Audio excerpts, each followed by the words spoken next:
वाट पाहणं संपलं. मान्सून केरळमध्ये दाखल, जोरदार पावसाची शक्यता.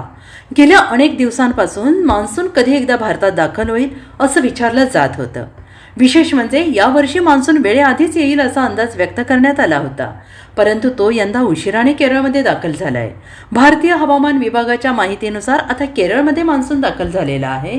आता त्याची वाटचाल महाराष्ट्राच्या दिशेनं सुरू झाली आहे आणि त्यामुळे शेतकऱ्यांनी पेरणीसाठी तयारी सुरू करावी असं सांगितलं जात आहे. भारतीय हवामान विभागाचे अधिकारी डॉक्टर SD सानप यांनी दिलेल्या माहितीनुसार आता मान्सून केरळमध्ये दाखल झाल्यानंतर पुढच्या 2 ते 3 दिवसात तो महाराष्ट्रात दाखल होऊ शकतो. महाराष्ट्रात मान्सूनच्या आगमनाचे पोषक वातावरण तयार झालेलं आहे आणि यावर्षी मान्सून 4 दिवस उशिराने केरळमध्ये दाखल झाला आहे.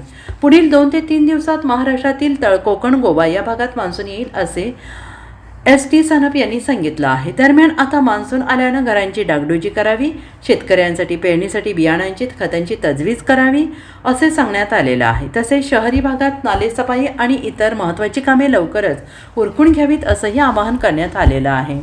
Bureau report SVN Marathi, Mumbai.